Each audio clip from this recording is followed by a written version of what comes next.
Have you ever been told to just think positively when facing a difficult challenge? Have you felt guilty for worrying about what might go wrong, even though your concerns turned out to be helpful?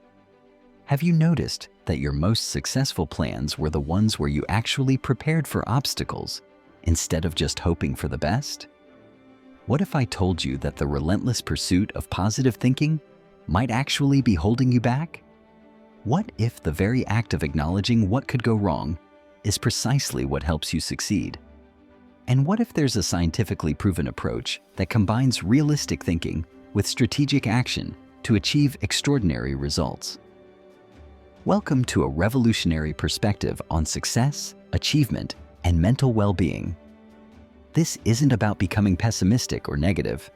This is about discovering the hidden power of constructive pessimism, a research-backed strategy that transforms worry into wisdom and anxiety into advantage. Chapter 1: The Myth of Relentless Positivity. For decades, we've been bombarded with messages about the power of positive thinking. From self-help books to motivational speakers, from social media influencers to corporate training programs, the message has been consistent and unwavering. Think positive, and success will follow. Visualize your dreams, maintain an optimistic outlook, and the universe will conspire to make your wishes come true. But here's what they don't tell you.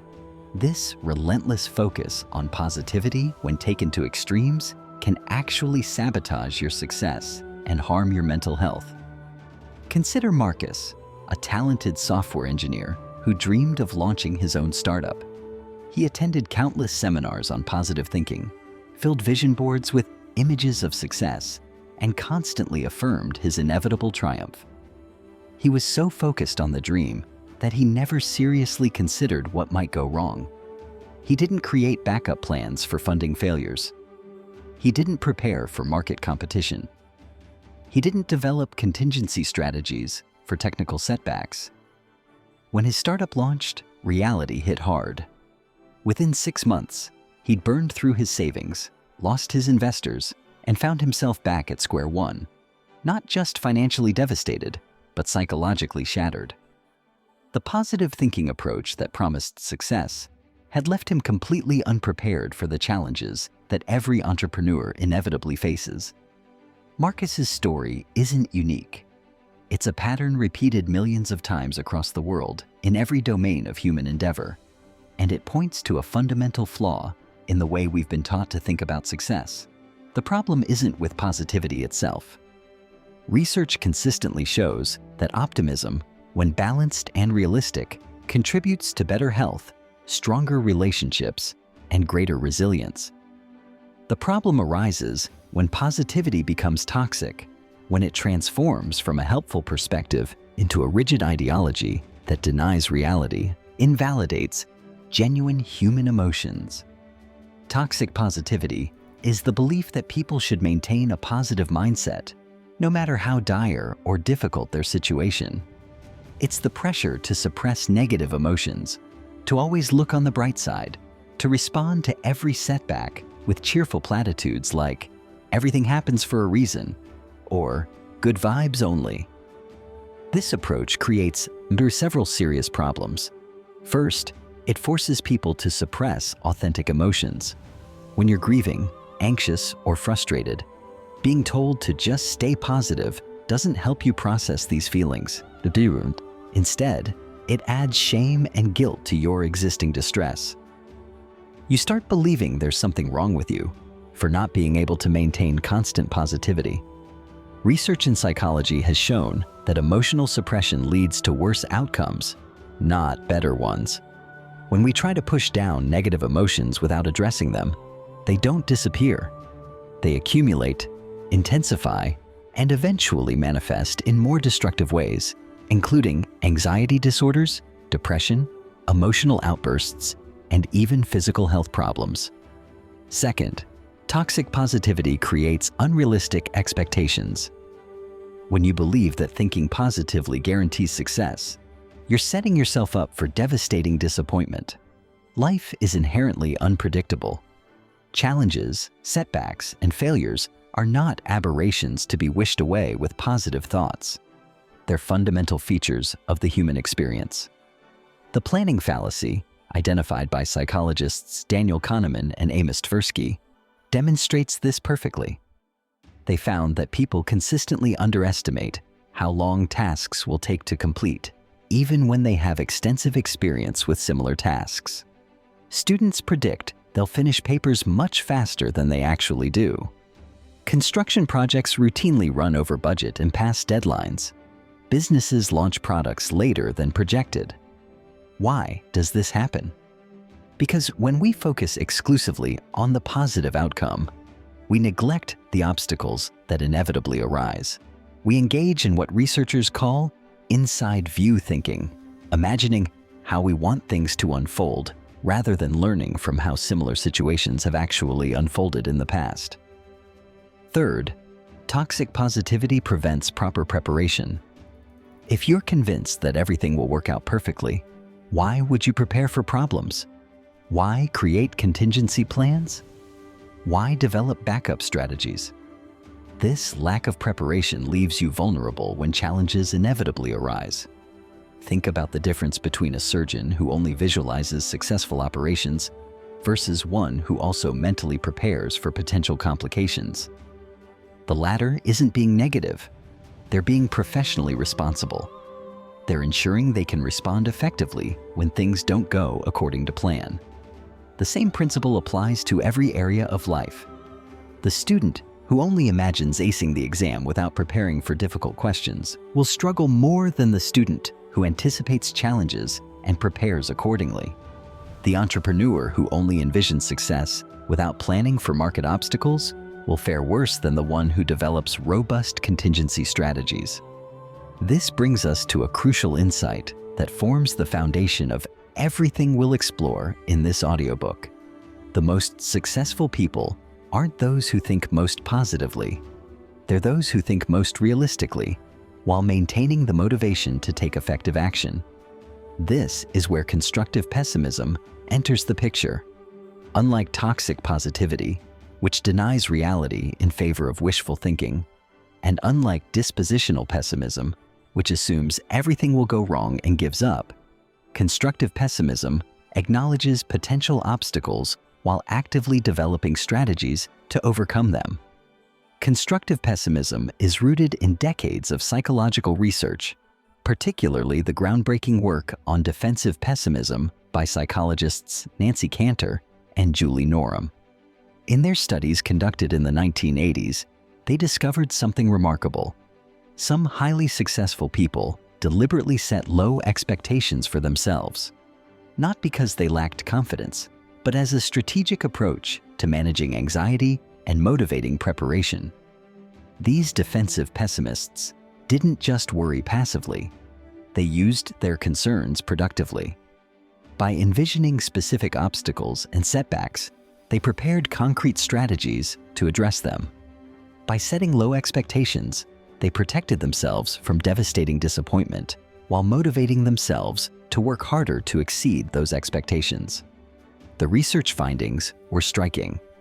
Defensive pessimists performed just as well as strategic optimists, and sometimes even better. They achieved their goals despite, or rather because of, their pessimistic expectations. When researchers tried to make defensive pessimists think more positively, their performance actually decreased.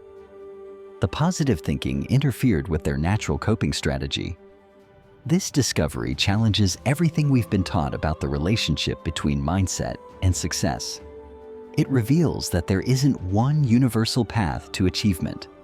Different cognitive strategies work for different people in different situations.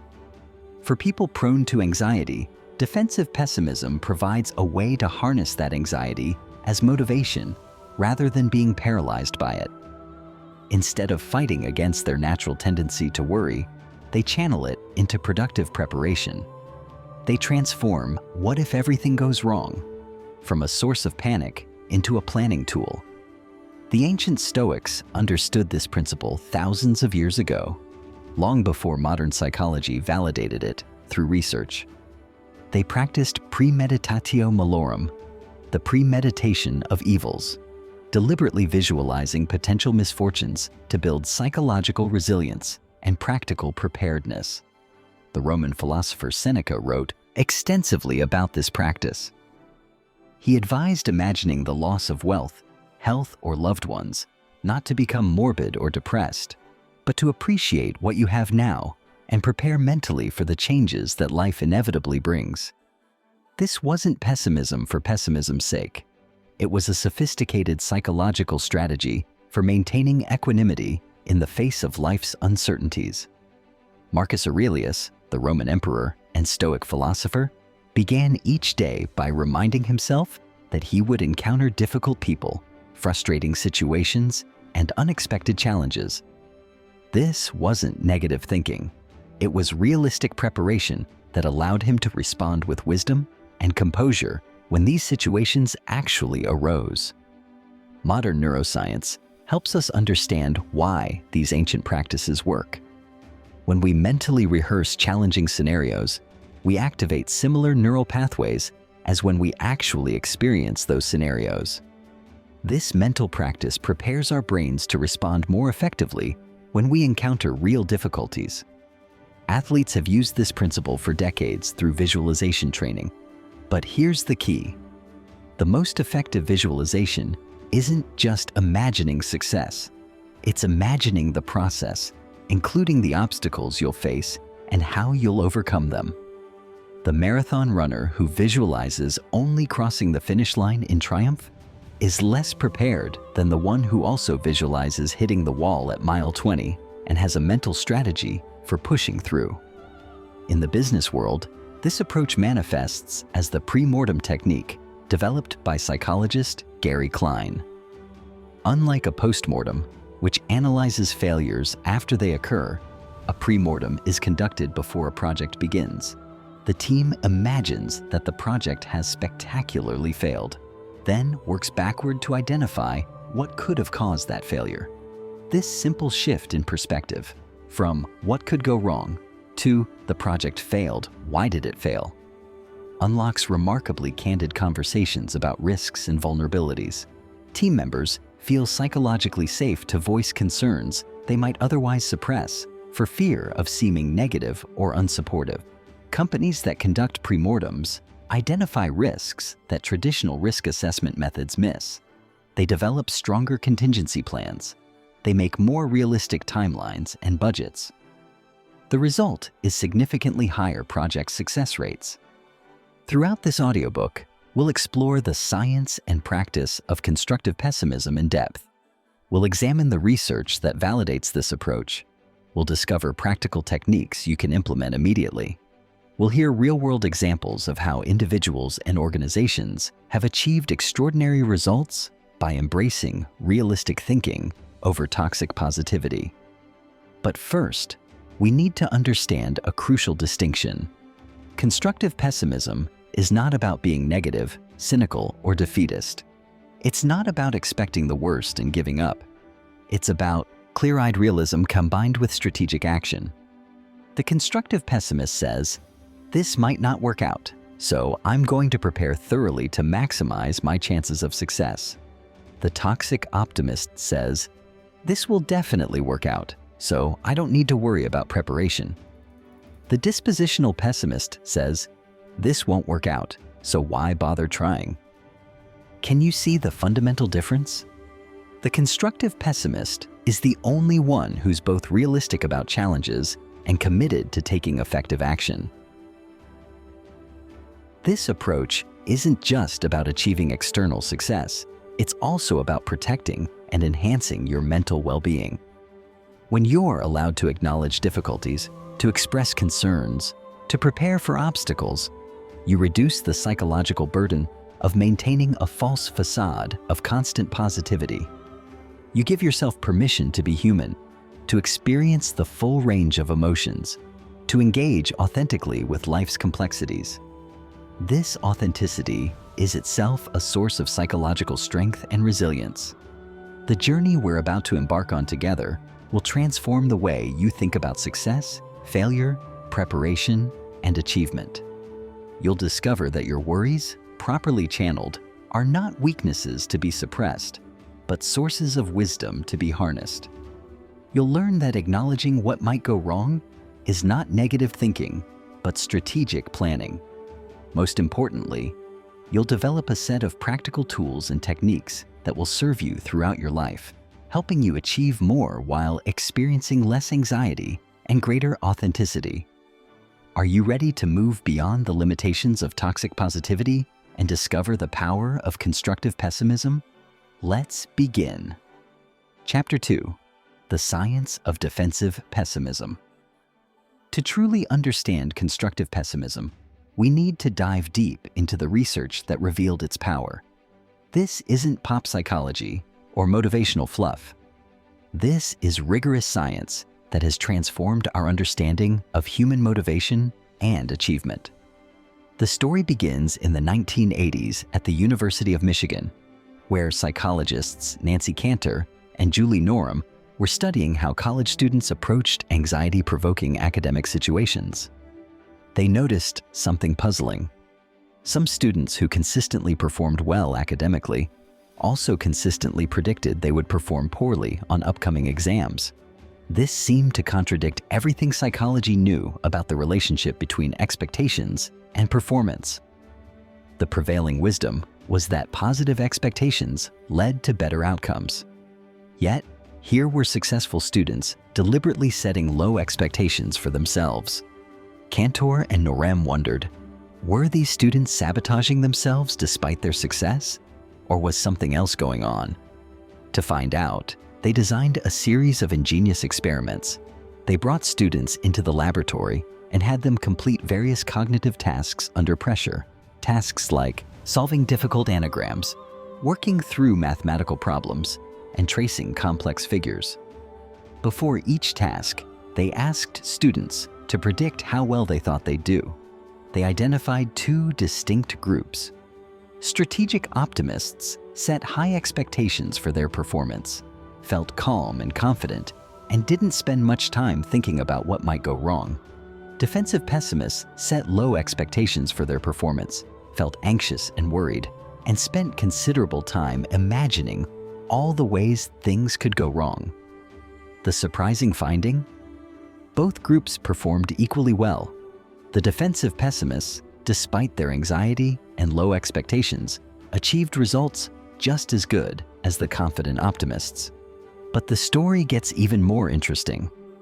In a follow-up experiment, the researchers deliberately interfered with each group's natural coping strategy. They asked some strategic optimists to spend time imagining everything that could go wrong. They asked some defensive pessimists to relax and think positive thoughts. The results were dramatic. When forced to abandon their natural strategies, both groups performed worse. The optimists became anxious when forced to dwell on potential problems. The pessimists became even more anxious when prevented from engaging in their usual preparation and worry. This revealed a profound truth. Defensive pessimism wasn't self-sabotage. It was an adaptive coping strategy that allowed anxious individuals to harness their anxiety as motivation for thorough preparation. Think about what defensive pessimists actually do. They don't just passively worry.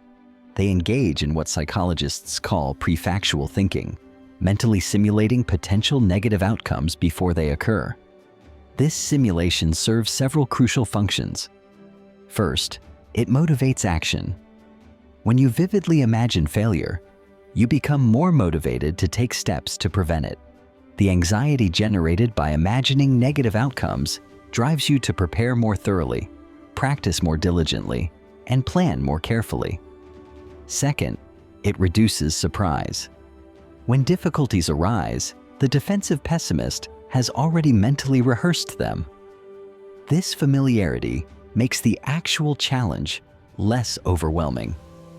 As Seneca wrote 2,000 years ago, what is quite unlooked for is more crushing in its effect, and unexpectedness adds to the weight of a disaster. Third, it facilitates problem solving. By mentally working through potential obstacles in advance, defensive pessimists often discover solutions before the problems even occur. They identify vulnerabilities in their plans and address them proactively. Fourth, it manages emotions. While it might seem counterintuitive, imagining the worst can actually reduce anxiety. The anticipatory worry dissipates once defensive pessimists begin working on the task, having already mentally prepared for potential problems. In contrast, strategic optimists who don't prepare often experience increasing anxiety as tasks progress and unanticipated difficulties emerge. Norum and Cantor's research spawned dozens of follow-up studies that have consistently validated and extended their findings. Researchers have examined defensive pessimism across various domains, from academic performance to athletic achievement, from social interactions to professional success. One particularly illuminating study examined defensive pessimism in public speaking contexts. Public speaking is one of the most anxiety-provoking experiences for many people. Researchers compared how defensive pessimists and strategic optimists prepared for and delivered presentations.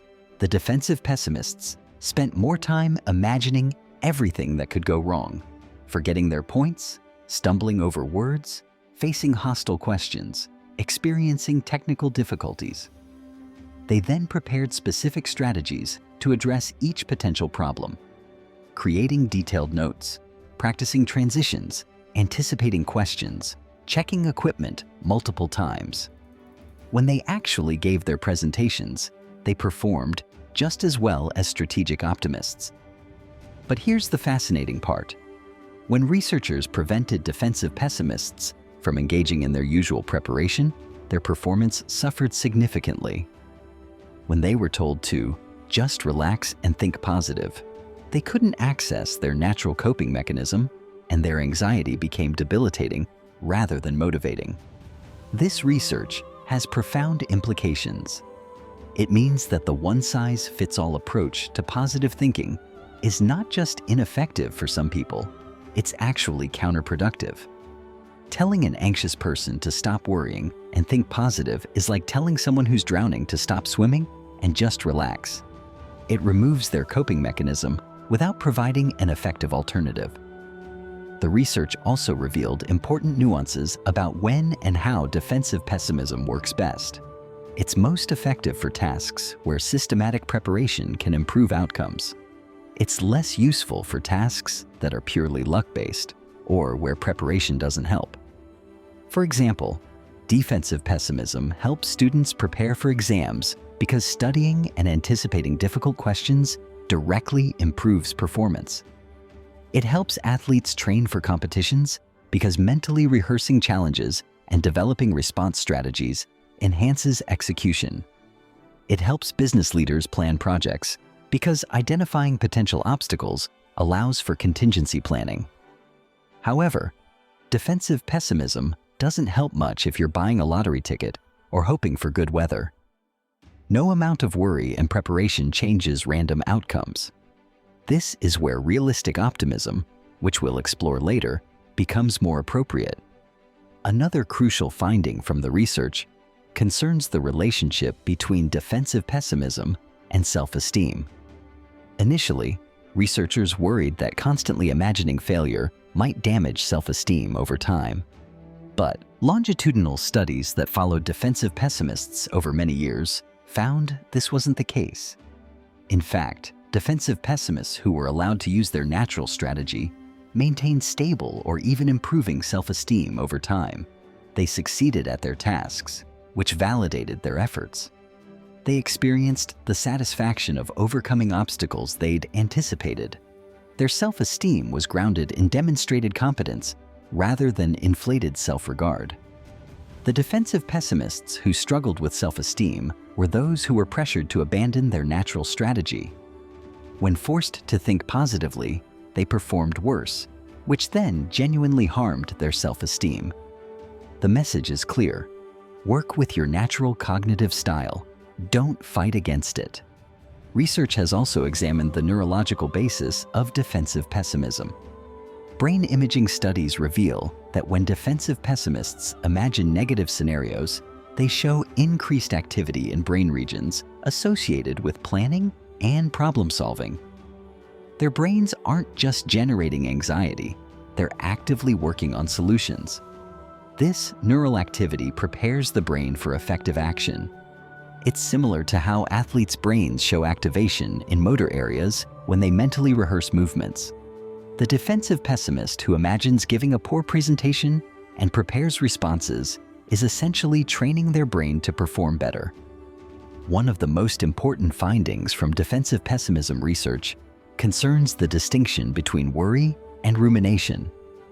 Worry, when constructive, is forward-focused and solution-oriented. You imagine what might go wrong and develop strategies to prevent it. Rumination, in contrast, is backward-focused and circular.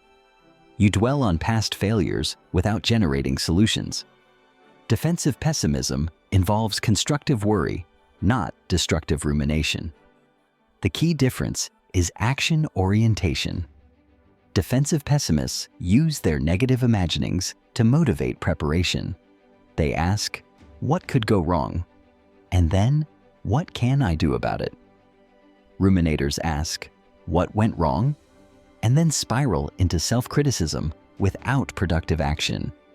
They replay failures without learning from them. This distinction is crucial. Constructive pessimism is active and forward-looking. Destructive rumination is passive and backward-looking.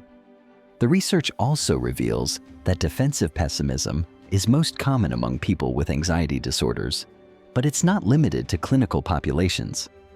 Many high-achieving individuals use defensive pessimism as their primary coping strategy, even if they don't meet diagnostic criteria for anxiety. In fact, some of the world's most successful people are defensive pessimists. They've simply learned to harness their tendency to worry into fuel for exceptional preparation and performance. They don't see their anxiety as a weakness to be overcome, but as a resource to be utilized. This brings us to an important practical question. Defensive pessimism be learned, or is it an innate trait? The research suggests it's both. Some people naturally gravitate toward defensive pessimism based on their temperament and life experiences. But the strategies underlying defensive pessimism can absolutely be learned and applied, even by people who don't naturally think this way. That's what makes this approach so powerful and accessible. Whether you're naturally anxious or naturally optimistic, you can incorporate the principles of constructive pessimism into your planning and preparation. You can learn to ask, "What could go wrong?" not as an expression of doom, but as a strategic planning tool. Throughout the rest of this audiobook, we'll explore exactly how to do that. We'll examine specific techniques for constructive pessimism that you can apply to any goal or challenge. We'll discover how to combine realistic preparation with sustained motivation. We'll learn how to transform worry into wisdom and anxiety into advantage. But before we move to practical application, there's another crucial dimension of this research we need to understand: the relationship between defensive pessimism and mental contrasting. This is where ancient Stoic wisdom meets cutting-edge psychological science, creating an even more powerful tool for achievement and well-being. Chapter 3: Mental Contrasting and the WOOP Method. While researchers in the United States were discovering defensive pessimism, psychologist Gabriele Oettingen in Germany was developing a complementary approach that would revolutionize our understanding of how to effectively pursue goals. Her research began with a simple question: does positive fantasizing about the future help or hinder goal achievement? The conventional wisdom, heavily promoted in popular self-help literature, was clear: visualize success and you'll achieve it. Create vision boards. Imagine yourself accomplishing your goals in vivid detail. Feel the emotions of success. This positive visualization was supposed to motivate action and attract success. Oettingen decided to test this assumption scientifically. She conducted studies across various domains, examining people trying to lose weight, find employment, improve relationships, and achieve academic success. She asked some participants to engage in pure positive fantasizing about achieving their goals, imagining the wonderful outcomes in detail. The results shocked her. People who engaged in pure positive fantasizing felt good in the moment, but they actually achieved less than people who didn't fantasize at all. The positive daydreaming created a sense of having already accomplished the goal, which reduced their motivation to do the actual work required. This explained a paradox that had puzzled researchers for years. Why do self-help books that promote positive visualization sell millions of copies, yet fail to produce lasting change in most readers' lives? Because positive fantasizing alone doesn't work. In fact, it can be counterproductive. But Oettingen didn't stop there. She wondered, what if you combine positive visualization of success with realistic acknowledgement of obstacles? What if you deliberately contrast the desired future with the challenging present reality?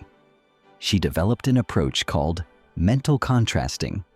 Participants would first imagine their desired future in vivid detail, experiencing the positive emotions associated with success. Then, critically, they would identify the internal obstacles standing in their way and imagine those obstacles clearly.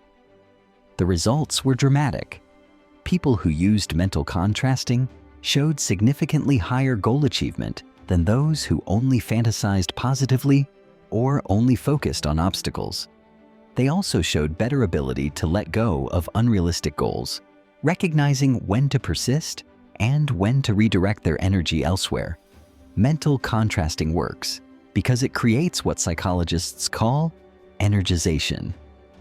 When you vividly contrast where you want to be with where you are now, you create psychological tension.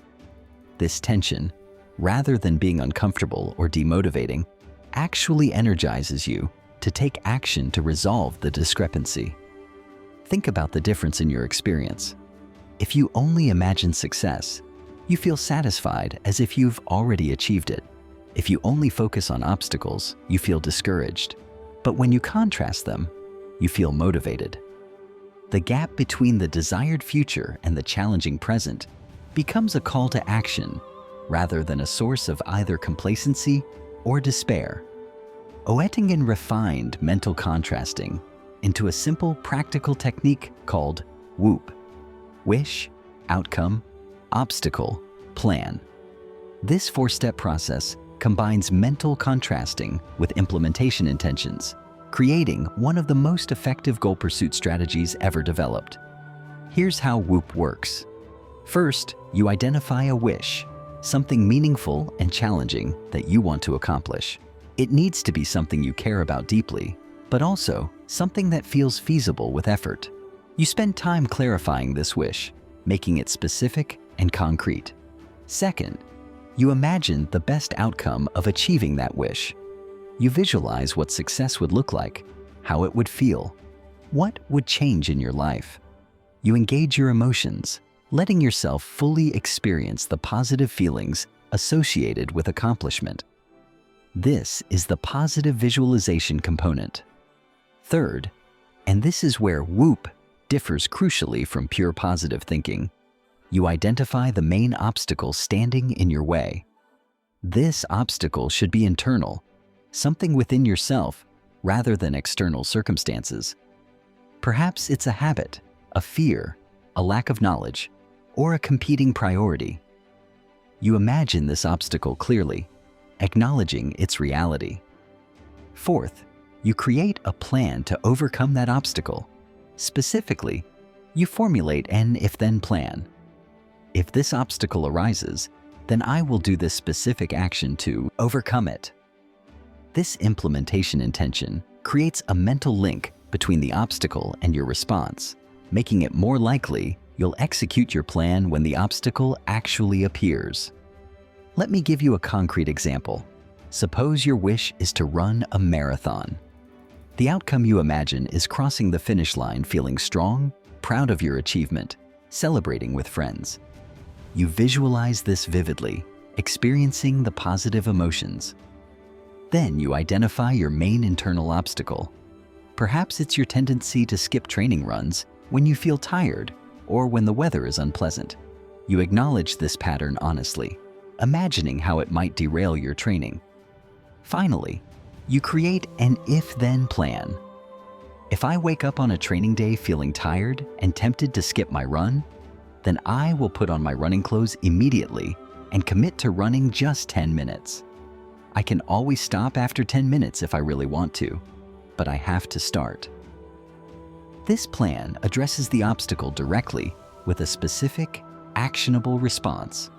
The power of WOOP has been validated in dozens of rigorous scientific studies.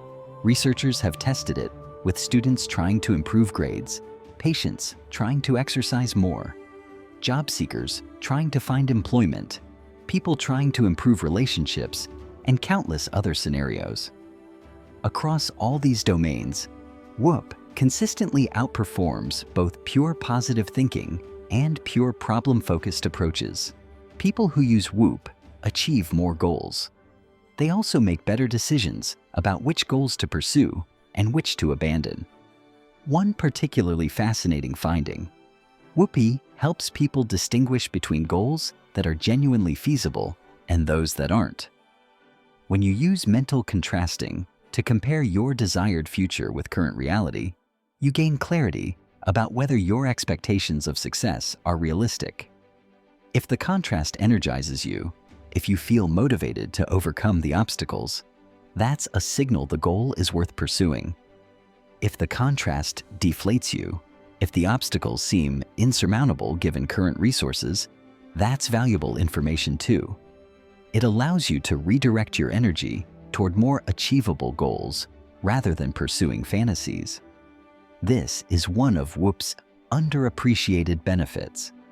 It's not just about achieving more, it's about achieving the right things, the goals that truly matter to you and that you can realistically accomplish with sustained effort.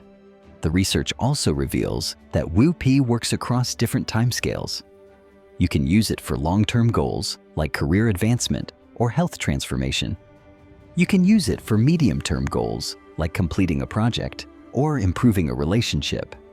You can even use it for immediate challenges like having a difficult conversation or resisting a temptation. The entire WOOP process can be completed in as little as 5 minutes for small goals, or you can spend longer on major life goals. The flexibility makes it practical for daily use rather than just occasional application. Another crucial aspect of WOOP is how it manages motivation over time. One of the biggest challenges in goal pursuit is maintaining motivation when the initial excitement fades. Pure positive thinking creates high initial motivation that quickly decreases. Pure problem-focused thinking can create steady low motivation. WOOP creates sustainable motivation by repeatedly refreshing both the positive vision and the realistic challenges. Each time you face an obstacle and execute your if-then plan, you reinforce your ability to overcome difficulties. This builds a virtuous cycle of increasing confidence, grounded in demonstrated competence. The neuroscience of WOOP is particularly interesting.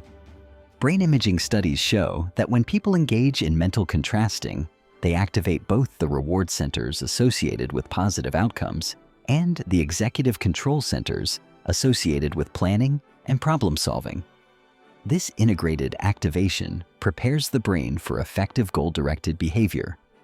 The if-then plans in WOOP create what neuroscientists call situated action preparation.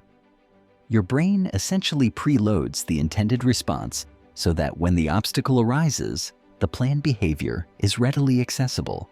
This reduces the cognitive burden of making good choices in the moment. Think about it this way. Every time you face a temptation or challenge, you have to make a decision. If you haven't pre-planned your response, you're making that decision under pressure, when your willpower might be depleted and your emotions might be overriding your better judgment. But if you've created an if-then plan, the decision is already made. Your brain recognizes the situation and automatically activates the pre-planned response. This doesn't mean you have no choice. but it makes the better choice much easier to execute.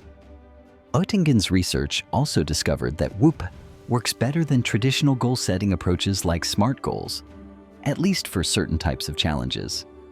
SMART goals, which are specific, measurable, achievable, relevant, and time-bound, are excellent for creating clear targets. But they don't address the psychological challenge of maintaining motivation and overcoming obstacles. WOOP complements SMART goals beautifully.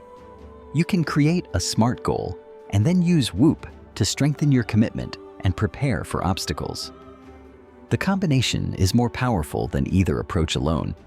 One of my favorite examples of WOOP in action comes from a study with students who struggled with procrastination. The students used WOOP to address their tendency to delay studying. Their wish was to study consistently. Their outcome was feeling prepared and confident. Their obstacle was the temptation to check social media when they sat down to study. Their plan was, if I feel the urge to check social media during study time, then I will put my phone in another room and study for just 15 minutes before reassessing. The results were remarkable. Students who used WOOP reduced their procrastination significantly and improved their grades. But here's what's even more interesting. They reported feeling less stressed about studying, even though they were doing more of it. The WOOP process reduced the anxiety associated with their goals because it gave them a clear, manageable strategy. This points to an often overlooked benefit of constructive pessimism and mental contrasting. They reduce anxiety by increasing perceived control. When you acknowledge obstacles and create specific plans to address them, you feel more in control of outcomes. This sense of control is one of the most powerful buffers against anxiety and stress. In contrast, toxic positivity often increases anxiety because it denies the reality of obstacles. When you're pretending everything will be fine while secretly worrying about problems you're not addressing, you experience a kind of cognitive dissonance that generates persistent background anxiety. WOOP, defensive pessimism, and the Stoic practice of negative visualization all share this common thread. They reduce anxiety not by denying problems, but by acknowledging and preparing for them. They transform vague worries into specific action plans. They convert helpless anxiety into productive preparation. As we move forward, we'll explore how to integrate these approaches into a comprehensive system for achievement and well-being. We'll discover how to apply these principles to specific domains of life: career, relationships, health, and personal development. We'll learn how to build constructive pessimism into your daily routines and long-term planning. But before we get to practical application, there's one more crucial piece of the puzzle we need to understand: the pre-mortem technique and its power to revolutionize how teams and organizations approach complex projects and decisions. Chapter 4: The Pre-mortem Revolution. While defensive pessimism helps individuals harness anxiety for personal achievement, and mental contrasting helps people pursue goals effectively, there's a third application of constructive pessimism that has transformed how successful organizations approach planning and decision-making: the pre-mortem. The pre-mortem was developed by psychologist Gary Klein, a specialist in naturalistic decision-making, who studied how experts make high-stakes decisions under pressure. Klein observed firefighters, military commanders, intensive care nurses, and other professionals who had to make life or death choices with incomplete information and severe time constraints. He noticed that the best decision-makers had something in common. They didn't just plan for success. They actively imagined failure and worked backward to identify what might cause it. This prospective hindsight, as he called it, allowed them to spot risks and vulnerabilities that traditional planning methods missed. Klein wondered, could this approach be systematized and applied more broadly? Could organizations use prospective hindsight to improve their planning and reduce project failures? The answer, it turned out, was a resounding yes. A pre-mortem is conducted at the beginning of a project, before significant resources have been committed. The team gathers, and the leader makes a simple but powerful statement. Imagine it's 1 year from now. This project has been a spectacular failure. Take a few minutes to write down all the reasons why it failed. Notice the subtle but crucial difference from traditional risk assessment. You're not asking, what could go wrong? You're stating, the project has failed. Why did it fail? This shift in framing unlocks remarkably different thinking. When you ask what could go wrong, people tend to be cautious about seeming negative or unsupportive. They might hold back concerns for fear of being labeled as not a team player. They engage in what psychologists call groupthink, conforming to the apparent consensus rather than voicing dissenting opinions. But when you state that failure has already occurred, everyone has permission, even obligation, to identify causes. The question isn't, are you being too negative? It becomes, are you being thorough and realistic?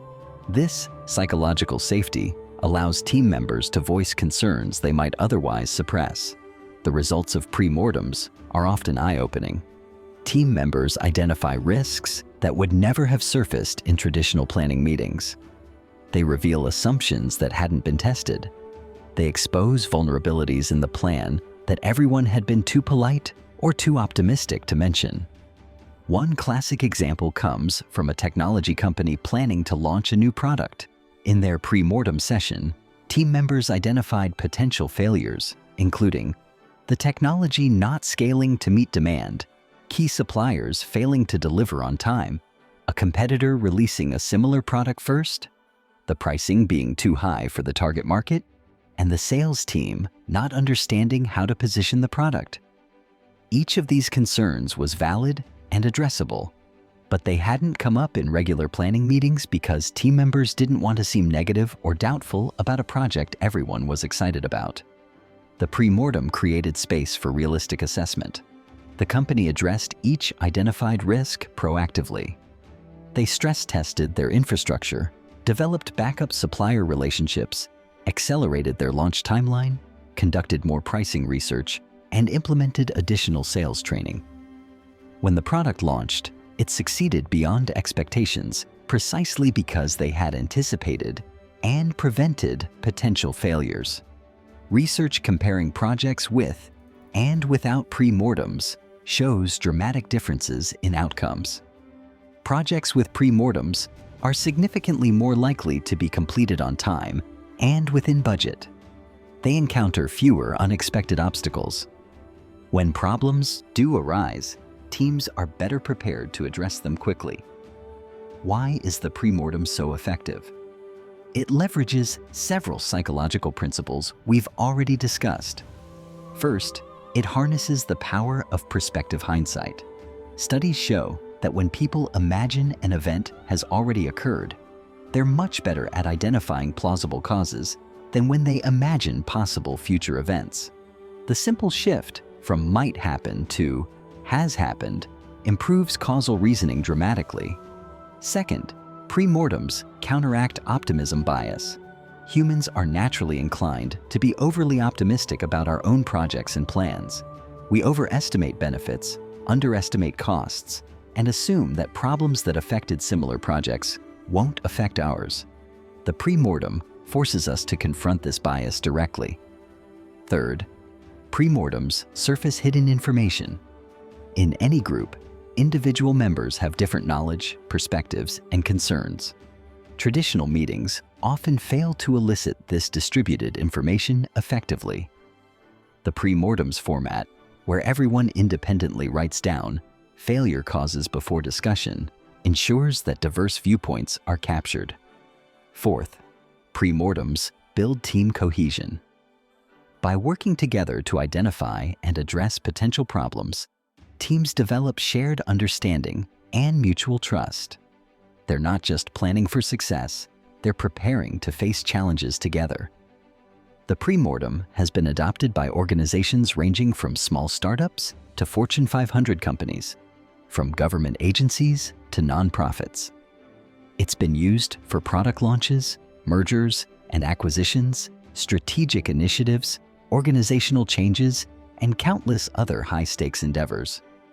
But here's what's particularly fascinating. The pre-mortem doesn't just help avoid failures. It often reveals opportunities that would otherwise be missed.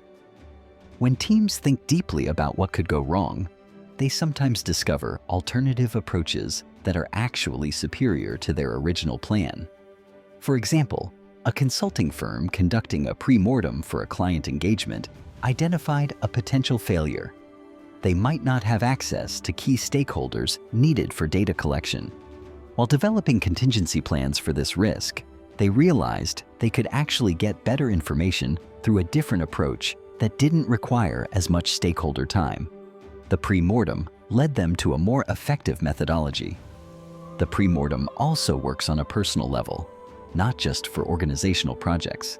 You can conduct a personal pre-mortem for any significant goal or decision. Planning to change careers? Imagine that 1 year from now, the career change has been a disaster. Why did it fail? This mental exercise will help you identify and address risks you might otherwise overlook. Considering a major purchase like a home, imagine that you deeply regret the purchase a year later. What happened? Maybe you couldn't afford unexpected maintenance costs. Maybe the commute turned out to be more burdensome than anticipated. Maybe the neighborhood changed. Identifying these potential regrets in advance helps you make a more informed decision. Planning a significant life change like getting married or having children? A personal pre-mortem can help you anticipate challenges and prepare for them, strengthening your relationships and increasing your chances of long-term happiness. The key to an effective pre-mortem, whether organizational or personal, is specificity. Don't just identify vague concerns like inadequate resources or poor planning. Get specific. We underestimated the time required for user testing. Or key team members left for other opportunities mid-project. Or we failed to get buy-in from the finance department. The more specific your identified failures, the more actionable your prevention strategies can be. Vague concerns lead to vague solutions.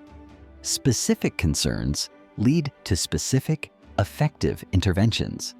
Another crucial element is following through after the pre-mortem. It's not enough to identify potential failures. You need to actually modify your plans to address them.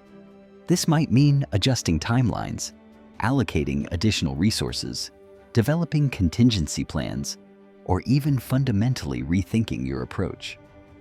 Some organizations integrate pre-mortems into their regular project management processes, conducting them at multiple stages. An initial pre-mortem at project kickoff, a mid-project pre-mortem to reassess, and a pre-launch pre-mortem to catch any final issues. This iterative approach maximizes the technique's benefits. The pre-mortem also pairs beautifully with the other constructive pessimism techniques we've discussed. You can use defensive pessimism to manage your personal anxiety about a project while using pre-mortems to help your team identify collective risks. You can use WOOP for individual goals related to the project, while using pre-mortems for overall project planning. One powerful integration is combining pre-mortems with implementation intentions. After identifying potential failures in a pre-mortem, create if-then plans for each major risk. If we encounter supply chain delays, then we will immediately activate our backup supplier relationships and communicate new timelines to stakeholders. These pre-planned responses make it easier to respond effectively when problems arise. The pre-mortem has even been adopted in fields far removed from business and technology. Medical teams use pre-mortems to anticipate complications in complex surgeries. Emergency response organizations use them to prepare for disaster scenarios. Educational institutions use them to improve program implementation. What makes the pre-mortem universally applicable is its fundamental insight. Imagining failure is not negative thinking, it's strategic thinking. It's not pessimism, it's realism. It's not defeatism, it's preparation. This principle applies at every scale, from individual decisions to global challenges. Climate scientists use scenario planning that includes worst-case scenarios, not because they want those outcomes, but because preparing for them is essential. Public health officials plan for pandemic responses by imagining how diseases might spread, not to be alarmist, but to be prepared. The COVID-19 pandemic revealed the cost of inadequate pre-mortem thinking. Countries and organizations that had conducted serious pandemic preparedness planning, imagining how a novel pathogen might spread and preparing response protocols, fared significantly better than those that relied on optimism and assumed such events were too unlikely to prepare for. This global example illustrates a fundamental truth. The cost of preparing for negative scenarios is almost always less than the cost of experiencing those scenarios unprepared. The time and resources invested in contingency planning pale in comparison to the chaos and damage of being caught off guard. As we move into the practical application sections of this audiobook, you'll learn how to conduct effective pre-mortems for your own projects and decisions. You'll discover how to combine pre-mortem thinking with defensive pessimism and WOOP to create a comprehensive approach to achievement. But first, we need to address a question that might be troubling you. Doesn't all this focus on what could go wrong lead to chronic worry and stress? How do you practice constructive pessimism without becoming chronically anxious? How do you balance realistic preparation with maintaining optimism and hope? These are crucial questions, and the answers might surprise you. Chapter 5: Balancing Realism and Hope. One of the most common concerns people express about constructive pessimism is that dwelling on potential problems will make them anxious and miserable. Won't all this negative thinking harm my mental health? They ask. Isn't there a risk of becoming so focused on what might go wrong that you lose motivation and hope? These are legitimate concerns, and they deserve thoughtful answers. The key lies in understanding the fundamental difference between constructive pessimism and destructive negativity, between realistic preparation and chronic worry. Constructive pessimism is always paired with action. You imagine what might go wrong, and then you develop strategies to prevent it or respond to it. This action orientation is what distinguishes it from rumination or catastrophizing. Rumination is dwelling on negative thoughts without moving towards solutions. It's replaying past failures or imagining future disasters without taking constructive action. This kind of thinking is indeed harmful to mental health. It's associated with depression, anxiety disorders, and reduced well-being. Catastrophizing is imagining worst-case scenarios that are extremely unlikely and that you have no power to influence. It's the kind of thinking that spirals into, what if a meteor hits my house? Territory. This too is unproductive and anxiety-producing. Constructive pessimism is neither of these. It focuses on plausible challenges that you can meaningfully prepare for. It always includes the follow-up question, what can I do about this? This solution-oriented approach actually reduces anxiety rather than increasing it. Research consistently shows that people who practice defensive pessimism and mental contrasting report lower anxiety levels over time, not higher. They feel more in control because they've prepared for challenges. They're less plagued by vague worries because they've converted those worries into specific action plans. Think about the difference in your experience. Vague worry feels terrible. Your mind circles anxiously around undefined concerns. What if things go wrong? Produces chronic unease precisely because it's non-specific and non-actionable. But when you ask, what specific obstacles might I encounter? And what specific steps will I take to address them? You feel empowered. You've transformed anxiety from a debilitating emotion into useful information and motivation. This is why the Stoics emphasize that while we can't control external events, we can control our responses to them. Negative visualization wasn't about making themselves miserable. It was about developing resilience and maintaining equanimity in the face of life's inevitable challenges. The balance between realism and hope lies in accepting that challenges are inevitable while maintaining confidence in your ability to handle them. This is sometimes called realistic optimism. You're optimistic about your capacity to cope and adapt while being realistic about the fact that you will encounter obstacles. Realistic optimism differs from both toxic positivity and dispositional pessimism. The toxic optimist believes nothing bad will happen. The dispositional pessimist believes everything will go wrong and there's nothing they can do about it. The realistic optimist believes challenges will arise and they have the capacity to meet them. This mindset has been shown in research to predict better outcomes than either pure optimism or pure pessimism. Realistic optimists persist longer in the face of difficulties because they expected difficulties and prepared for them. They're not demoralized by setbacks because setbacks were part of their realistic assessment. They also enjoy the journey more. Paradoxically, by accepting that challenges are normal rather than aberrations, they experience less frustration when difficulties arise.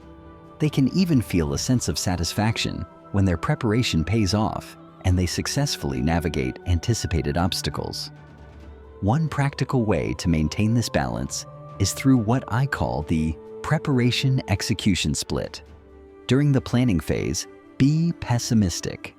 Imagine everything that could go wrong. Develop thorough contingency plans. Prepare as if you're expecting the worst. But once you move into execution, shift toward optimism. Trust in the preparation you've done. Focus on the process rather than constantly worrying about outcomes. This isn't about magical positive thinking. It's about avoiding the paralysis of overthinking once action is underway. Athletes do this naturally. In training, they prepare for every possible challenge. They practice under adverse conditions. They develop backup strategies. But on game day, they trust their preparation and play with confidence. They don't spend the competition worrying about what might go wrong. They've already prepared for that. You can apply this same principle to any endeavor. Prepare pessimistically. Execute optimistically. This gives you the benefits of thorough preparation without the costs of chronic anxiety during performance. Another crucial element of balance is knowing when to stop preparing and start acting. Preparation can become its own form of avoidance if taken to extremes. Some people get stuck in perpetual planning, never feeling quite ready to begin.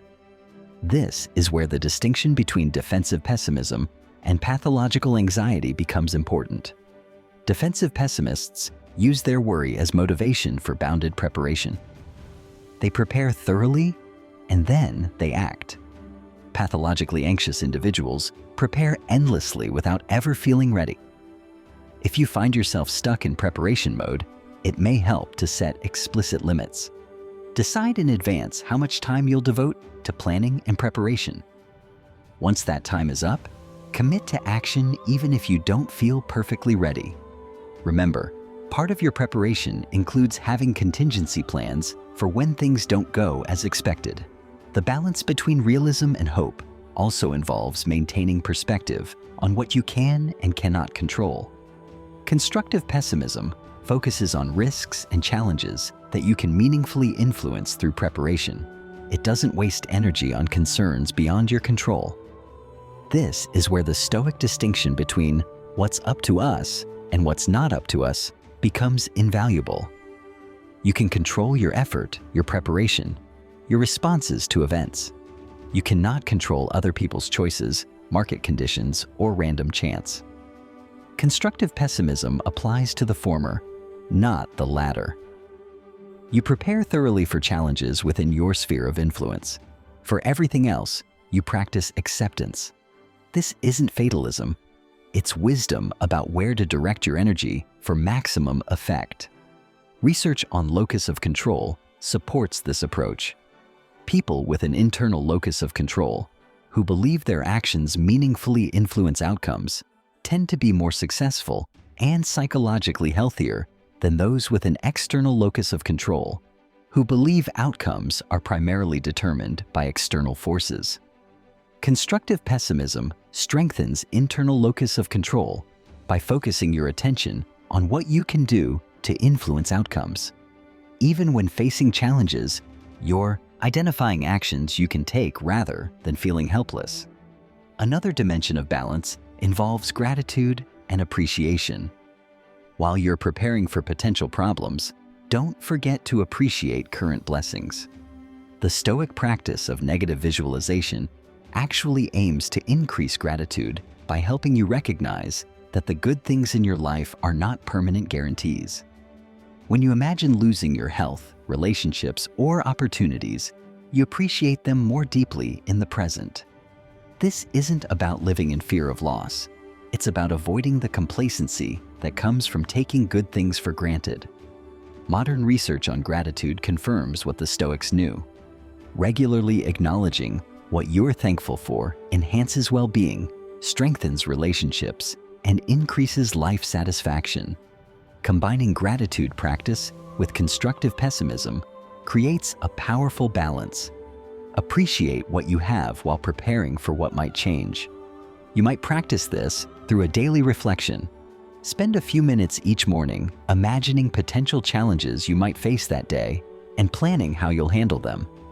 Then spend a few minutes expressing gratitude for the resources, relationships, and opportunities you have. This dual practice grounds you in both realism and appreciation.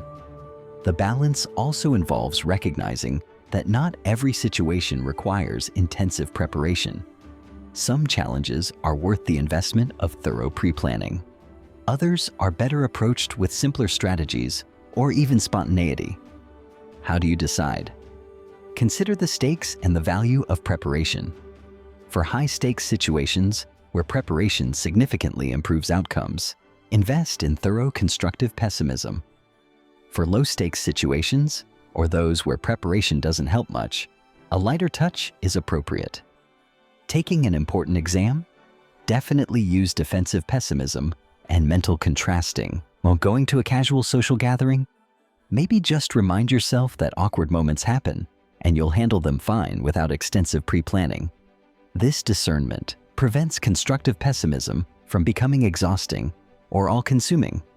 You apply it strategically where it provides the most value, rather than applying it to every situation indiscriminately. It's also important to recognize individual differences. Some people naturally gravitate toward more pessimistic thinking, while others are naturally more optimistic. The goal isn't to fundamentally change your temperament, but to use strategies that work with your natural tendencies. If you're naturally anxious, defensive pessimism gives you a way to channel that anxiety productively, rather than fighting against it. If you're naturally optimistic, learning to incorporate realistic obstacle planning can enhance your already positive outlook by making it more grounded in reality. The research shows that people benefit most from strategies that align with their natural cognitive and emotional styles. Honor your own psychology while learning to balance it with complementary approaches. As we transition into the practical application chapters, you'll discover specific techniques for maintaining this balance in various life domains. You'll learn how to know when to apply constructive pessimism intensively and when to take a lighter approach. You'll develop skills in discerning productive preparation from unproductive rumination. Most importantly, you'll discover that realistic thinking and hopeful action are not opposites. They're partners in the pursuit of meaningful achievement and genuine well-being. Together, they create a foundation for success that's both psychologically sustainable and practically effective. Chapter 6: Applying Constructive Pessimism to Career and Professional Goals. Now that we've established the theoretical foundation and scientific validity of constructive pessimism, let's explore how to apply these principles to one of the most important domains of life: your career and professional development. Your career is where you'll spend a huge portion of your waking hours for decades. It's a source of identity, income, relationships, and hopefully fulfillment. It's also an area rife with challenges, uncertainties, and opportunities for both triumph and disappointment. Traditional career advice often emphasizes pure positive thinking. Follow your passion. Believe in yourself. Visualize success. While these sentiments are well-intentioned, they're insufficient for navigating the complex realities of professional development in the modern world. Constructive pessimism offers a more robust approach.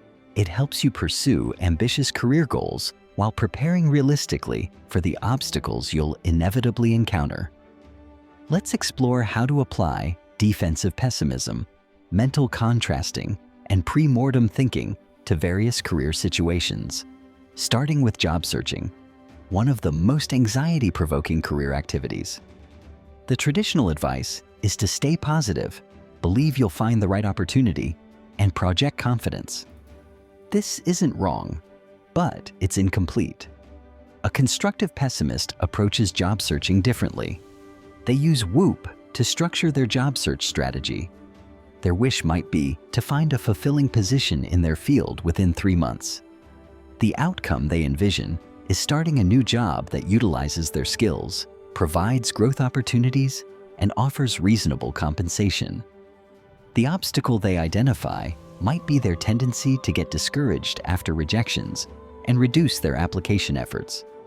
The plan they create: if I receive a rejection, then I will immediately apply to 2 more positions before allowing myself to feel discouraged.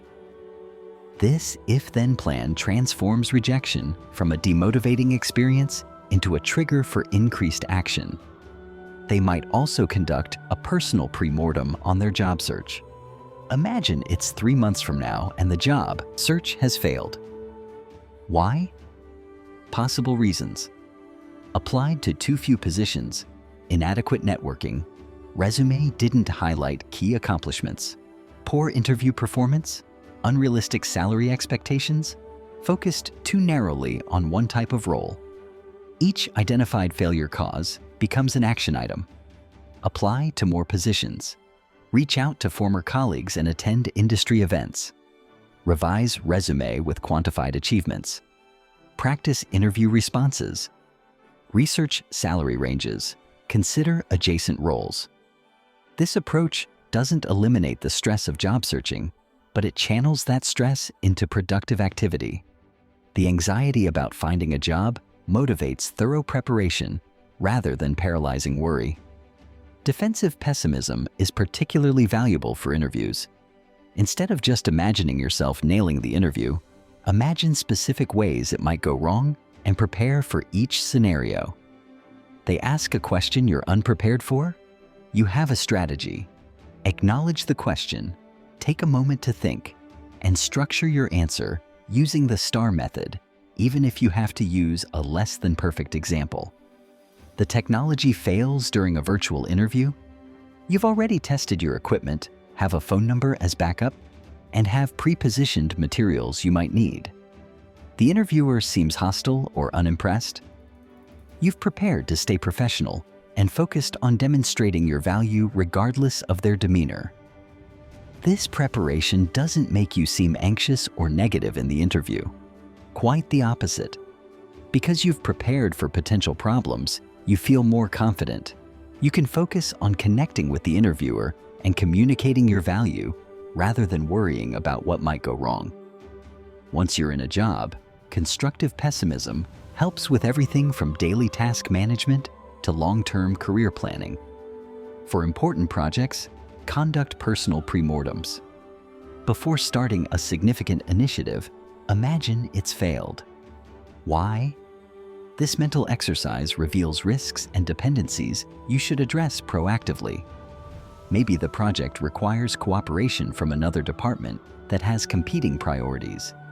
Identified early, you can build that relationship and secure commitment before launching. Maybe the project relies on technology you're not fully proficient in. Identified early, you can pursue training or find a collaborator with those skills. Mental contrasting helps with professional development goals. Want to develop new skills?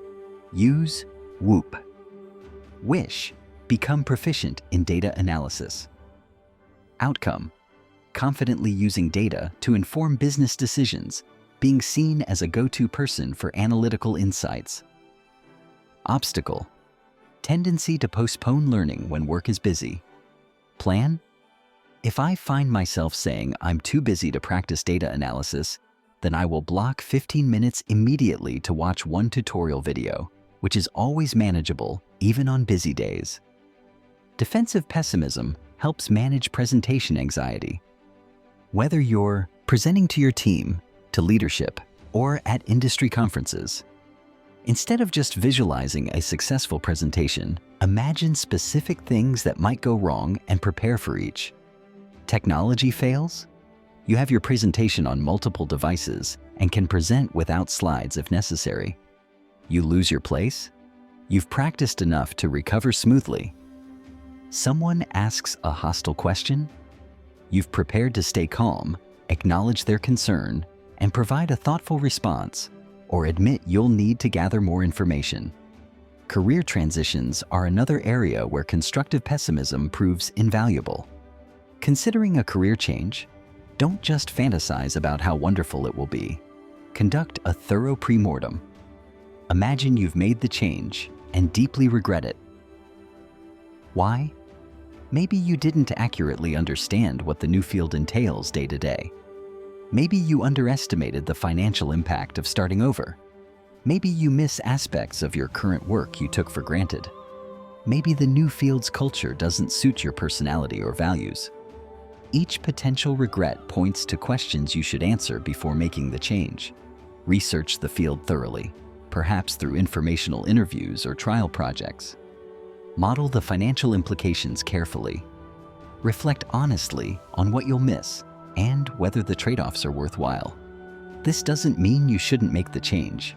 It means you'll make it with open eyes, having addressed foreseeable challenges proactively. You'll be prepared for the difficulties of transition, which increases your chances of successful adaptation. Entrepreneurship is another domain where constructive pessimism is essential. The majority of new businesses fail, often for entirely predictable reasons. Successful entrepreneurs don't ignore this reality, they prepare for it. Before launching a business, conduct an intensive pre-mortem with any partners or advisors. Imagine it's 2 years from now, and the business has failed spectacularly. Write down every plausible reason why.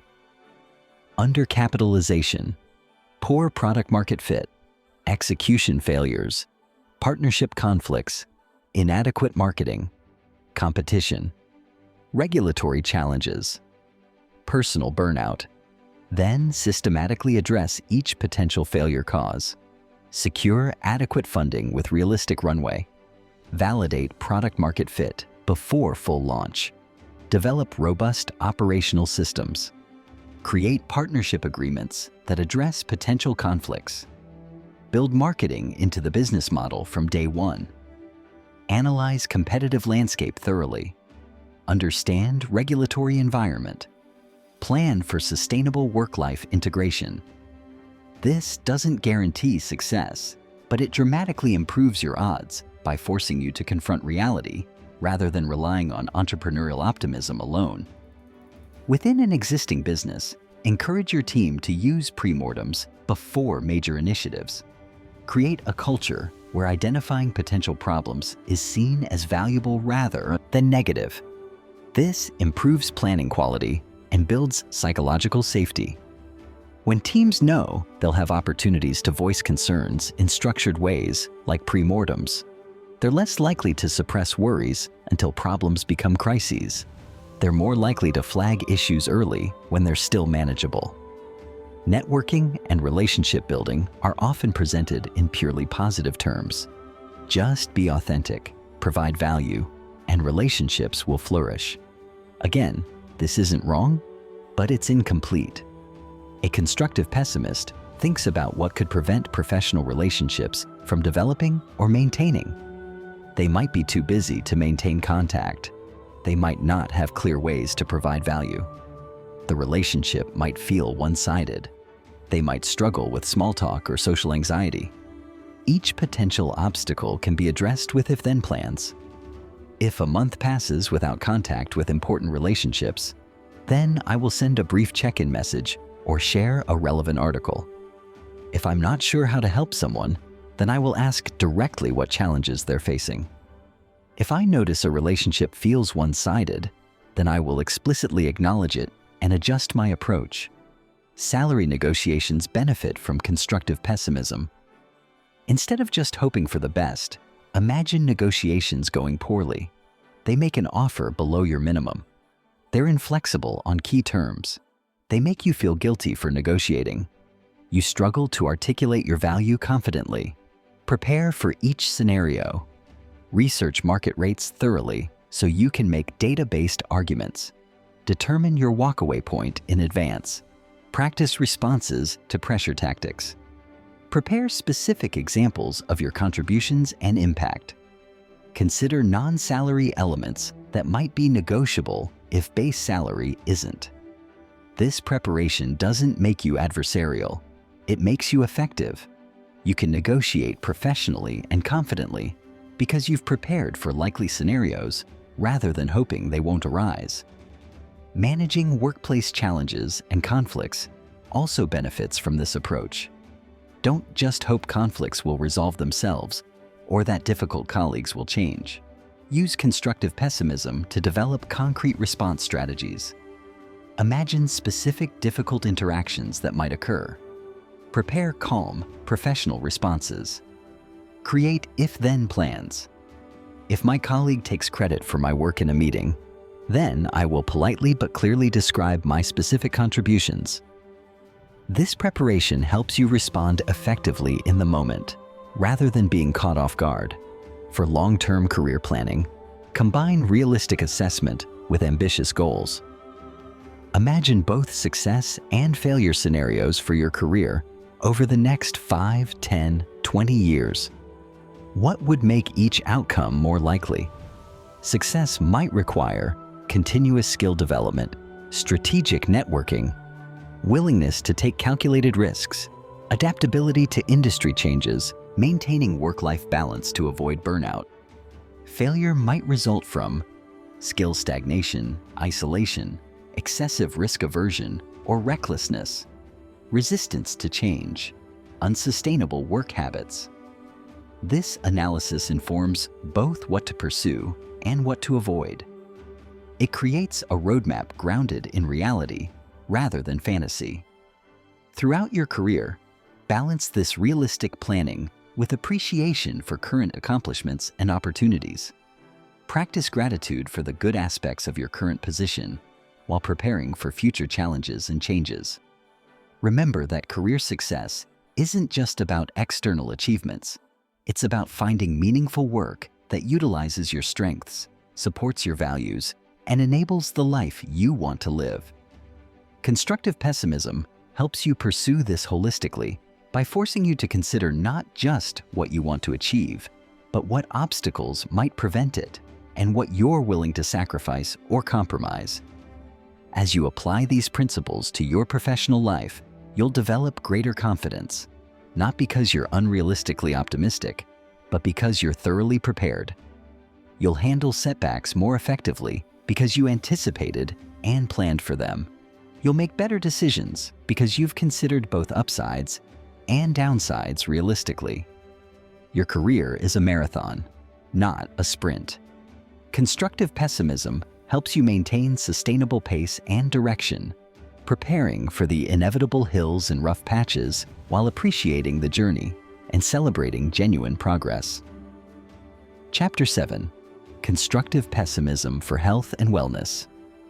Health and wellness represent another critical domain where constructive pessimism offers profound advantages over both toxic positivity and defeatist attitudes. Our physical and mental well-being literally determine the foundation upon which everything else in our lives is built. Traditional wellness advice often emphasizes pure positive thinking. Think yourself healthy. Visualize your ideal body. Positive thoughts create positive health. While mindset certainly matters, this approach ignores the practical realities of behavior change and the challenges of maintaining healthy habits in a world designed to undermine them. Constructive pessimism provides a more effective framework. It helps you set realistic health goals, anticipate obstacles to maintaining healthy behaviors, and develop robust strategies for overcoming those obstacles. Let's explore how this works across various health domains. Consider exercise, one of the most universally beneficial health behaviors and one of the hardest to maintain consistently. The typical positive thinking approach involves imagining yourself fit and energetic, visualizing the ideal outcome. Research shows this actually reduces exercise adherence because the positive fantasy provides a psychological sense of accomplishment without the actual work. The WOOP approach works far better. Your wish might be to exercise consistently 4 times per week. The outcome you envision is feeling stronger, having more energy, and reducing your health risks. You spend time really experiencing these positive feelings. Then you identify the obstacle. Perhaps your main barrier is that you feel too tired after work to exercise, even though you know you should. This is an honest, realistic acknowledgement of your behavioral pattern. Finally, you create an if-then plan. If I come home from work feeling too tired to exercise, then I will change into my workout clothes immediately and do just 10 minutes of movement. I can always stop after 10 minutes, but I must start. This plan works because it addresses the real obstacle directly. You're not pretending the obstacle doesn't exist. You're not trying to wish it away with positive thoughts. You're creating a specific behavioral response to a predictable challenge. Studies show that people who use implementation intentions like this for exercise show significantly higher adherence than those who rely on motivation alone. The if-then plan reduces the decision-making burden in the moment when willpower is depleted. Defensive pessimism helps with challenging workouts or fitness goals. Training for a marathon, don't just visualize crossing the finish line in triumph. Imagine specific challenges you'll face: hitting the wall at mile 20, dealing with bad weather, missing training runs due to life circumstances, experiencing minor injuries. For each challenge, develop a response strategy. What will you do when you hit the wall? Perhaps you've practiced mental techniques and have mantras ready. What if weather is terrible on race day? You've trained in various conditions and have appropriate gear. What if you miss some training? You've built recovery weeks into your plan and know how to adapt. This preparation doesn't make the race easy, but it makes you resilient. When challenges arise, they don't derail you because you've already mentally rehearsed them and planned responses. For weight management, constructive pessimism offers a stark alternative to the toxic positivity that dominates diet culture. Instead of believing this diet will be different, that this time you'll have perfect willpower, acknowledge the statistical reality. Most diets fail in the long term, not because people lack willpower, but because diets that rely on constant restriction are psychologically and physiologically unsustainable. A pre-mortem on your weight loss plan might reveal unsustainable restriction leading to eventual binging, social situations undermining your plan, lack of enjoyment in food, leading to abandonment, lack of support, unrealistic timeline creating discouragement. Addressing these factors means creating a different approach. Sustainable changes rather than extreme restriction, strategies for social eating, finding enjoyable healthy foods, building support systems, setting long-term rather than short-term expectations. Mental health maintenance benefits enormously from constructive pessimism. If you have a history of depression or anxiety, don't pretend you'll never struggle again. That denial leaves you unprepared when symptoms recur. Instead, create a relapse prevention plan using if-then strategies. If I notice I'm sleeping more and losing interest in activities I usually enjoy for more than 3 days, then I will immediately contact my therapist and increase my use of coping strategies like exercise and social connection. This plan acknowledges reality that mental health challenges may recur, while empowering you to respond effectively early when intervention is most effective. For stress management, conduct a personal pre-mortem on your typical week. Imagine you've had an exceptionally stressful week that left you feeling overwhelmed and burned out. What happened? Maybe you overcommitted to projects. Maybe you didn't sleep enough. Maybe you skipped meals or exercise. Maybe you dealt with difficult people or situations without support. Maybe you spent too much time on social media getting upset about things you can't control. Each identified stressor becomes an opportunity for prevention. Set boundaries around commitments. Prioritize sleep as non-negotiable. Meal prep on weekends. Develop specific strategies for difficult relationships. Limit social media consumption and practice disconnecting from news cycles. Sleep improvement demonstrates the power of implementation intentions. Research shows that if-then plans dramatically improve sleep behaviors. If it's 10 p.m., then I will begin my bedtime routine regardless of what I'm doing. If I'm tempted to scroll on my phone in bed, then I will put my phone in another room and read a book instead. These plans work because they remove the need for in-the-moment decision-making when you're tired and your executive function is impaired. The decision is already made. You just execute the pre-planned behavior. For managing chronic illness, constructive pessimism helps you prepare for symptom fluctuations and treatment challenges without falling into despair. You acknowledge that there will be difficult days while maintaining hope and planning for how to manage them. A person with a chronic condition might create if-then plans like, if my symptoms flare, then I will immediately adjust my schedule to prioritize rest and self-care without guilt. If a treatment isn't working, then I will systematically work with my medical team to try alternatives rather than giving up.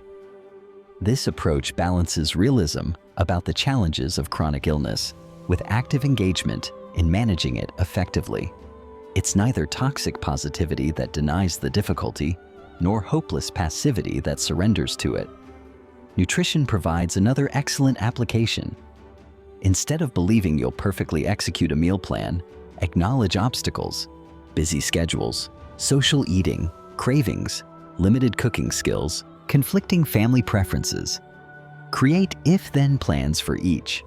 If I have a busy evening, then I will use pre-prepped meals or healthy convenience options rather than resorting to fast food. If I'm at a social event with unhealthy options, then I will eat a healthy snack before going and practice mindful portion control. For breaking unhealthy habits like smoking or excessive drinking, defensive pessimism acknowledges that cravings and triggers will occur. Don't pretend you won't be tempted. Instead, identify your specific triggers and create concrete response plans. If I feel stressed and want a cigarette, then I will take a 5-minute walk or call my quit smoking buddy. If I'm at a social event where everyone is drinking heavily, then I will have a prepared response declining alcohol and a non-alcoholic alternative in hand. Research on addiction recovery shows that anticipating and preparing for high-risk situations dramatically improves success rates. It's not pessimistic to acknowledge that recovery is challenging. It's realistic and empowering. Medical appointments and healthcare utilization benefit from preparation too. Before important appointments, use defensive pessimism. What might go wrong? You might forget to mention important symptoms. The doctor might rush through without addressing your concerns. You might feel intimidated and not ask questions. Test results might be unclear. Prepare for each scenario. Write down symptoms and questions in advance. Bring a list to reference during the appointment. Practice assertively, requesting time for your concerns. Prepare questions about any tests or treatments recommended. For preventive health behaviors like cancer screenings or vaccinations, implementation intentions dramatically increase follow-through. If it's the first week of October, then I will schedule my annual flu shot. If I receive a screening reminder, then I will schedule the appointment within 24 hours. Physical therapy compliance, critical for recovery from injuries, improves dramatically with if-then plans. If I've done my exercises for the day, then I will check them off my list and give myself recognition for maintaining my recovery program. Body image and self-acceptance present complex challenges where both toxic positivity and harsh self-criticism are harmful. Constructive pessimism offers a middle path, acknowledging dissatisfaction while focusing on what's within your control. Don't pretend you feel great about your body if you don't. Don't force affirmations you don't believe. Instead, acknowledge your feelings while redirecting focus. If I notice I'm criticizing my appearance, then I will identify one thing my body allows me to do that I'm grateful for, like hiking or playing with my children. This isn't toxic positivity that denies difficult feelings. It's a realistic strategy that acknowledges feelings while cultivating a more balanced perspective based on function and capability rather than just appearance. Work-life balance, crucial for long-term health and well-being, benefits from pre-mortem thinking. Imagine it's 6 months from now and your life feels completely out of balance, leading to burnout. What happened? Maybe you didn't set boundaries with work. Maybe you neglected relationships. Maybe you abandoned self-care routines. Maybe you said yes to too many commitments. Each identified cause becomes a prevention strategy. Throughout all these health applications, the key is combining realistic acknowledgement of challenges with specific, actionable plans. You're not pretending that maintaining health is easy or that willpower alone suffices. You're acknowledging the real obstacles and creating strategies to overcome them. This approach respects the reality that we live in environments that often undermine health. Abundant, unhealthy foods, sedentary jobs, sleep-disrupting technology, stress-inducing demands. Success requires more than positive thinking. It requires realistic planning and concrete strategies. As you apply constructive pessimism to your health, you'll find that acknowledging challenges actually reduces anxiety rather than increasing it. When you have specific plans for obstacles, you feel more in control and less worried about your ability to maintain healthy behaviors. Your health is your most precious asset. Protect and enhance it, not through wishful thinking, but through realistic preparation, combined with consistent action. That's the path to sustainable well-being. Chapter 8, Bringing It All Together. We've journeyed through the science and practice of constructive pessimism, exploring how this approach transforms the way we pursue goals, manage challenges, and build resilience.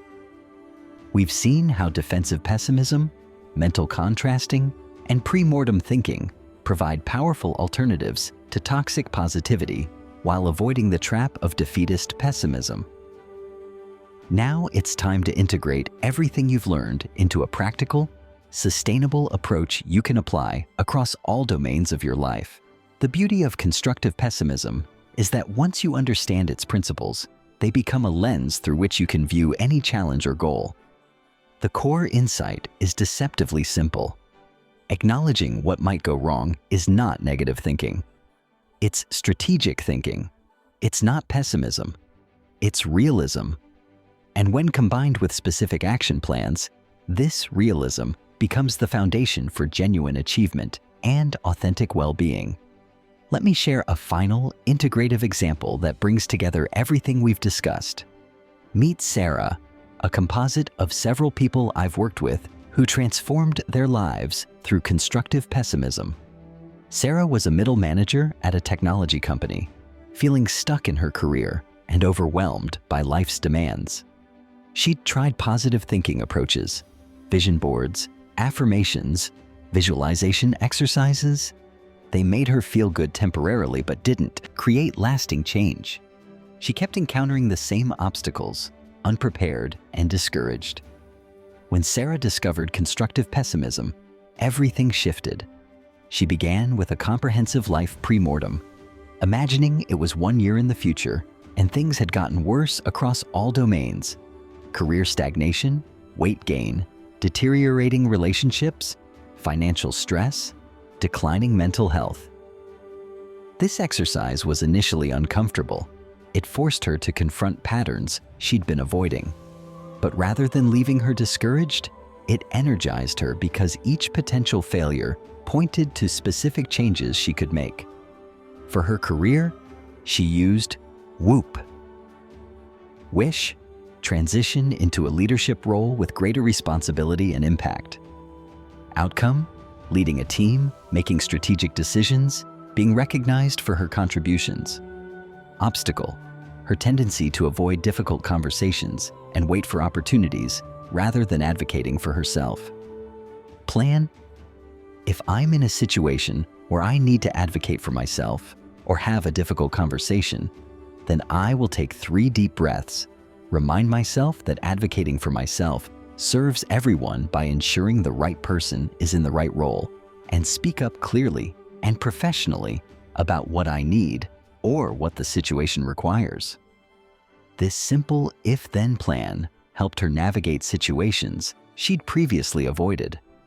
Within 6 months, she'd had several crucial conversations with her manager about career development, initiated a project that showcased her leadership abilities, and was offered a promotion. For her health, she conducted a pre-mortem on her previous failed diet attempts. Why had they failed? Unsustainable restriction led to evening binges. Social eating derailed her plan. She gave up after small setbacks. Exercise felt like punishment rather than something enjoyable. Armed with these insights, she created a different approach. Instead of radical diet changes, she focused on adding healthy foods rather than eliminating favorites. She developed if-then plans for social eating. If I'm at a restaurant, then I will order vegetables as a side and eat them first to ensure I get nutrition, even if I also enjoy less healthy options. For exercise, she rejected the no pain, no gain mentality that had always made her quit. Instead, if it's a scheduled exercise day, then I will move my body in whatever way sounds enjoyable, whether that's dancing, walking, yoga, or anything else for at least 15 minutes. I can always do more if I want, but 15 minutes is required. This approach worked because it was sustainable. She wasn't fighting against her nature or trying to maintain unrealistic standards. She was working with herself, acknowledging real obstacles and creating realistic solutions. For relationships, she used defensive pessimism to improve her marriage. Instead of hoping communication would magically improve, she imagined specific scenarios where miscommunication might occur and prepared strategies. If my spouse and I start to argue about household responsibilities, then I will pause and ask, can we talk about the underlying issue here rather than this specific instance? To shift from blame to problem solving. This one if-then plan dramatically reduced their conflicts and increased their collaborative problem solving. For finances, a pre-mortem on her budget revealed that unexpected expenses always derailed her plans. Instead of hoping unexpected expenses wouldn't occur, she built an unexpected expenses category into her budget. This realistic acknowledgement transformed sporadic crises into managed, expected variations. Sarah's transformation wasn't about becoming a different person. It was about working with who she is, acknowledging real challenges, and creating specific strategies to address them. A year later, she'd been promoted, lost 20 pounds and maintained it, strengthened her marriage, and felt more in control of her life than ever before. Her success wasn't about positive thinking. It was about realistic thinking paired with strategic action. And that's exactly what constructive pessimism offers, a way to achieve meaningful goals while honoring the truth of challenges and obstacles. As you begin implementing these approaches in your own life, start small. Choose one area where you're currently struggling or where you have an important goal. Apply one technique, whether it's WOOP, a personal pre-mortem, or defensive pessimism with if-then plans.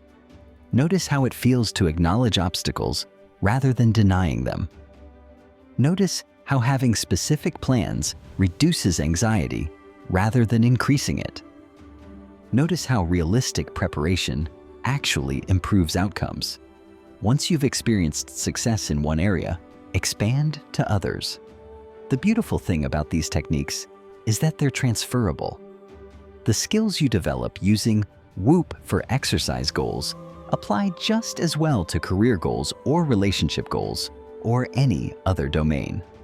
Over time, constructive pessimism becomes not just a set of techniques, but a mindset, a way of approaching life that combines realistic assessment with hopeful action, that prepares for challenges while pursuing meaningful goals, that acknowledges difficulty while maintaining resilience. You'll find yourself naturally asking, what could go wrong? Not from a place of fear, but from strategic planning. You'll create if-then plans almost automatically for important situations. You'll conduct informal pre-mortems as a regular part of your decision-making process. And paradoxically, this realistic approach will make you more optimistic in the truest sense, more confident in your ability to handle whatever life brings, more prepared for challenges, more likely to achieve your goals, more authentic in your emotional experience, more resilient in the face of setbacks. The future will bring challenges. That's not pessimistic, it's realistic. You will encounter obstacles, setbacks, disappointments, and failures. That's not negativity, it's acknowledgement of the human condition. But here's the empowering truth. You don't need to pretend challenges won't come. You don't need to maintain a facade of constant positivity. You don't need to suppress your concerns or feel guilty for worrying. What you need is to acknowledge challenges while actively preparing for them. To use your worries as information rather than letting them paralyze you. To transform anxiety into productive preparation. To replace vague fears with specific action plans. That's what constructive pessimism gives you. Permission to be realistic while remaining hopeful. Permission to acknowledge difficulties while maintaining motivation.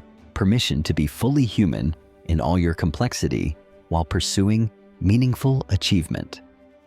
The path forward isn't about becoming relentlessly positive. It's about becoming strategically realistic and actively engaged. It's about working with your psychology rather than fighting against it. It's about accepting that life is challenging while maintaining confidence in your ability to meet those challenges. This is the profound gift of moving beyond positive thinking. You discover that success doesn't require constant optimism.